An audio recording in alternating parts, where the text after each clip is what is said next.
Right, are we there? Yeah, good. Okay, so the little task for today was for you to look at this sequence of numbers. Where did it go to? 5, 8, and then 13. And then you've got to think of the next 3 numbers in that sequence. Now, whenever we're working with sequences, what we do is we look at the difference between each number. So from 1 to 1, oh, there's a difference of 0. Well, that's not really interesting. From 1 to 2, there's a difference of 1 because 2 is 1 more than 1. And then that's a difference of 1. And then 3 to 5, that's a difference of 3, sorry. And then 5 to 8, sorry, go back a bit, stop. That's a difference of 2. And then from there to there, that's a difference of 5 to 8, that's a difference of 3. So let's just have a look where we're going here. So 8 take away 5 is 3, 5 take away 3 is 2, 3 take away 2 is 1, and so on. Let's keep going. So 13 take away 8, 13 take away 8. So the connection between those two numbers, 13 take away 8 is 5. So it's not like we're adding the same amount each time. It's not like we're adding 1 more each time. So we're not going 1, then we add 2, then we add 3, then we add 4. So we're adding 1, 1, 2, 3, 5. Now, hang on a minute. That seems familiar because that's exactly the same as the sequence up here. So what we're basically doing is the sequence is kind of almost, it's making itself, it's self-generating. Just wait a sec, I'm just going to get something to wipe the board.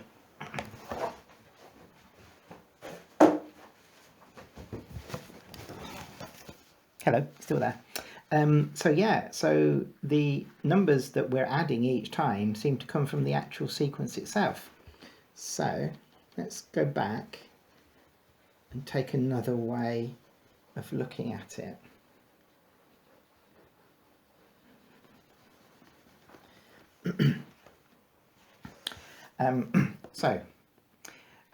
Let's just add the numbers and see what we get to. So 1 add 1. So if we add 1 and 1, we get 2. So if we add those two, we get 2. If we add these two numbers, then 1 and 2, can you see 1 and 2, then we get 3. If we add these two numbers, so if we add 2 and 3, remember we're just adding the last two numbers. So if we add 2 and 3, then we get 5. And then 3 and 5 we get 8, 5 and 8 we get 13. And that's how the sequence works. All you do is you add up the last two numbers in the sequence. So the next numbers in the sequence, 8 and 13, so 8 and 13 will be 21. So that's the first of the question marks that you saw on the website. And then 13 and 21 is 34. And then 34 and 21, I'm getting my numbers mixed up now, 34 and 21 is 55. Okay.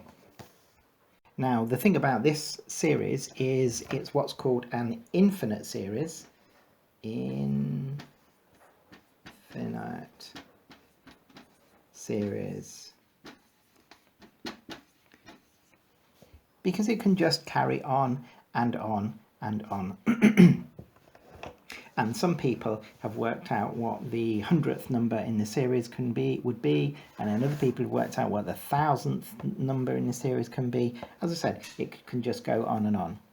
Now, another part of the challenge was, what do you think, or do you know the name of the famous mathematician who discovered the series in the first place? Now, if you don't know, then one way to do it is if you go into Google on your tablet or your laptop or your phone, and if you just type in 1, 2, 3, 5, etc. If you just type in the first few numbers up to about 13 of that series and then press search, it will tell you, Google will recognize those numbers and say, haha, that is the series that was discovered by the Italian mathematician. I think he's Italian. If he's not, then I apologize to him.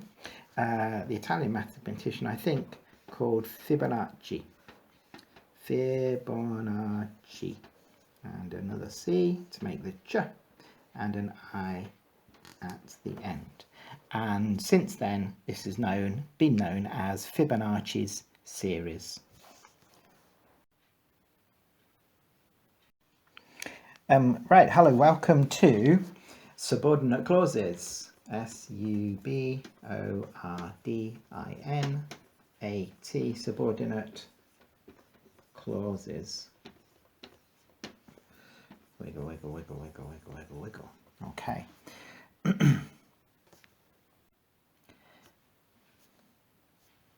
Okay, and welcome to subordinate clauses. In today's lesson, we're going to look at sentences which have got subordinate clauses, and they're in the following format. What we will do, these sentences will have the main clause first, and then they will have the subordinate clause after that. So main and then subordinate. Now the way we make these sentences is easy peasy lemon squeezy. So first thing we've got to do is just think of a simple sentence. And when I say simple, boys and girls, I really mean simple. So let's say that the girl was, okay, let's describe the girl. Let's say she was happy. Okay, so the girl was happy. Now at the moment we're not bothered about any of the details. So the girl was happy, that's it. So that is now our main clause. Okay, let's get rid of the full stop because we're going to write some more stuff. So what we could do when we're writing subordinate clauses is we have to think about, whoops, giving the game away there, cross that out. We have to think about why was she happy? Or we have to think about when was she happy? Not who, because we already know it's the girl, and not what, because we know that she's happy. So basically those two sorts of things. And when you can answer those questions, you're halfway towards creating your subordinate clause. Go away, when, and bye-bye. Why? Okay, so let's think about why she was happy. Why was she happy? Well, because it was her birthday. Why was she happy? Because she had won a prize. Why was she happy? Because she was with her friends. Now, in today's times of COVID-19 and coronavirus, then that's a very, very good thing. So let's not get too upset about what's happening today or tomorrow. Let's think about the future. Because she was with her friends. So she was happy because... Do you know what? I'm going to start on a new line because there's not space. She was happy because she was with her friends. And hey presto, there is your main clause and subordinate clause. Now, just to make it absolutely clear, squiggly line is the main clause. I'm going to have to get a new pen, folks. This pen isn't doing very well. So we've got main clause, the girl was happy, and then the subordinate clause is, I'll do it on dashed line so that we can see the difference. because she was with her friends. That's it. That's basically the whole lesson. Okay, let's just pause a bit. I'll get a new pen. Okay, so I've changed my pen. I've got a decent pen now, hopefully. So the girl was happy. We've done why was she happy, because she was with her friends. Let's now do things about when she was happy. So the girl was happy when she, what did she do? She won a prize. When she won a prize. Okay. So, yeah, that could be a good idea. Or, what else? The girl was happy. Well, we can think of all sorts of things about to do with when, but let's choose a slightly different word. Instead of when, let's choose the word while. Okay. Now, while tells us that these things happened at the same time. So the girl was happy, and at the same time, something else was happy. So the girl was happy while she was on holiday. Okay, so that suggests that when she was on holiday, she was happy, but maybe when she wasn't on holiday, perhaps she wasn't quite so happy. Never mind. Let's do another one. Here we go. So, let's go away tissue. Thank you. So the girl was happy whenever. Now, whenever means not just once, but every single time that something happened, it made the girl happy. So the girl was happy whenever she was swimming.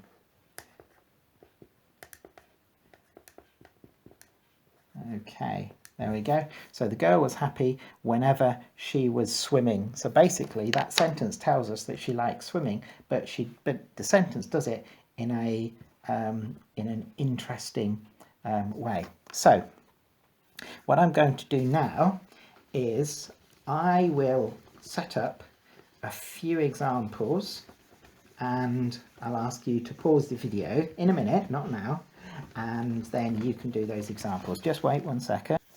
Right, hello. Oh, I'm back again. So I've got 3 examples, and these examples I want you to do yourselves. So just in case you can't read my terrible writing, the dog was barking because. So what was making the dog angry, or what was maybe even excited to make the dog bark? Example number 2. Example number 2, the teacher was angry when. What happened? What happened to make the teacher angry? I'm sure you can think of lots of examples there. And thirdly, number 3, un, deux, trois, the children were noisy while. So remember, while means something is happening at the same time. So what was going on while the children were noisy, or what was maybe making them noisy, that sort of thing. Now, in 5 seconds, I will ask you to pause the video, and then you have a go at those yourselves.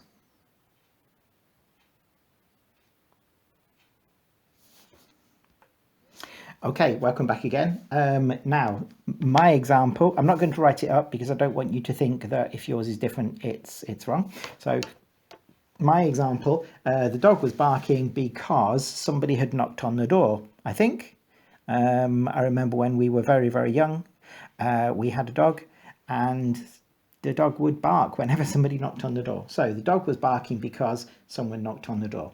Example number. So how did you do? Did you get anything like that? Question number 2. The teacher was angry when. Now you've got to think what would be happening to make the teacher angry. There's no point in saying the teacher was angry when the sun was shining, because that doesn't really make sense. That shows that possibly you don't understand the question. So the teacher was angry when the child was running in the classroom. Maybe the teacher was angry when the child had forgotten their homework. The teacher was angry when he spilt his coffee. Does that sound like anybody you know? Something like that. Remember, they've got to make sense, boys and girls. The children were noisy while. The children were noisy while they were supposed to be quiet. Or the children were noisy while the teacher was out of the classroom. Really? Why was he out of the classroom? Why wasn't she in the classroom? Or something like, the children were noisy while their parents were having a conversation. Something like that, because then it's not just that, it doesn't just make that sentence really, really good, but also makes you then think, oh gosh, what's going to happen next? Okay, in a moment, I'm going to pause the video and then I'm going to set up a new set of examples for you. Hello, and back again. Right, now, 2 more examples this time, and this time they're a little bit more tricky. So, first one, the girl was upset, even though... Now, this is a little bit like the because. So, we've got to think, right, what was causing her to be upset? So, causing her to be upset, something not very nice happening. However, even though is a kind of a U-turn subordinating conjunction. It's something which completely turns the sentence around. So what we're looking for here is the girl was upset even though something nice was happening. And that's how even though works. Example, so in a moment I'll ask you to pause and then have a go at that. Example number 2, the teacher was grumpy despite. Now despite works in the same way. Despite is also, it's a U-turn sentence. It turns the sentence on its head. So the teacher was grumpy despite something that was happening which you would have thought would have made the teacher happy, but for some reason, and we don't know why, it made this particular teacher quite grumpy. So, pause. Okay, are we back? Yes, we are. Now, how did you get on with those? What sorts of ideas did you have? Remember, the ideas that I come up with, those aren't the right answers. Sorry, let me say that again. Those aren't the only right answers. So the girl was upset even though something that should have made her happy. So even though it was her birthday. So therefore, it's her birthday. That should make her happy, not upset. So we're asking, well, how could this be? Well, because we're using the subordinating conjunction even though, that's how we can put those 2 clauses in the same sentence. Example number 2, the teacher was grumpy despite. So grumpy is a negative emotion, not feeling very, very happy. So therefore, the teacher was grumpy despite, let's think of something really good. So what's something that could be really good? Despite the beautiful weather, B-E-A-U, beautiful weather. So again, lovely weather usually makes people happy, or at least it doesn't make them grumpy, but for some reason the teacher was grumpy despite or in spite of. By the way, that's another way you could write, instead of despite, you could use in spite of. I know my hand's in the way there, never mind. In spite of the beautiful weather. Okay, so despite or in spite of. Right, pause for a second. Okay, and now for the third part of the lesson, what I want you to do is to write some of your own sentences from beginning to end. So I'm not going to give any suggestions. What I'll do is I will do a bit of shared writing now, which, as you know, means that I will write a couple of sentences and then I will wipe the board and let you give you some time to write a couple of sentences. So first of all, let's go back to this teacher. So let's say the teacher was talking. Okay, so the teacher was talking while, which means at the same time as. Now, teacher was talking while he was drinking his coffee. Okay, so the teacher was talking that bit is the main clause. This bit, dash, dash, dash, dash, dash, dash, dash, dash, dash, dash, is the subordinate clause. And some of you are already screaming at me, Mr. Smales, full stop, please. There we go. So the teacher was talking while he was drinking his coffee. And then he was, angry. What made him angry? Well, he was angry because he spilt coffee. Now, as I'm writing this, I'm going to change that straight away. Instead of writing coffee again, I'm going to write, he was angry because he spilt the drink, or you could even use the pronoun it, because we know what it refers to. He was angry because he spilt the drink, go away Tishy, he spilt the drink on, not Anne, come back Tishy, go away Tishy, on his shirt, full stop. And then okay, later on, so we've got a fronted adverbial there, but we need it to be later on. So later on, he was happy in spite of his accident. Full stop. So hopefully there you can see the whole thing. So going from the top, remember, think it, say it, write it, check it. The teacher was talking while he was drinking his coffee. That's a good sentence. Main clause first, subordinate clause. He was angry because he spilt the drink on his shirt. So once again, main clause, he was angry, and then subordinate clause, because he spilt the drink on his shirt. Later on, now the reason I'm using later on is because I want to say that he's happy, and I don't want it to be one sentence says he's angry and the very next sentence it seems as if straight away he's happy again. Okay, so angry and happy. So therefore we're using later on to split it to make sure there's a bit of time. Later on he was happy in spite of his accident. So maybe somebody cheered him up in some way. So in a moment, what I'd like you to do, oh, hello, there you are. So in a moment, what I'd like you to do is press pause, have a go at writing your own ideas for this sentence. Write down 2 or maybe 3 sentences. Use the main clause first and then the subordinate clause. So the main clause is usually going to be talking about a person, and you can refer to the person by their name or by what they do, the teacher, or by a pronoun, he. I'm pointing at the board and you can't see what I'm pointing at, can I? Can you? Anyway, so you need the main clause first, followed by the subordinate clause. And remember, the subordinate clause starts with a word like while or because or despite of or in spite of or whenever, that sort of thing.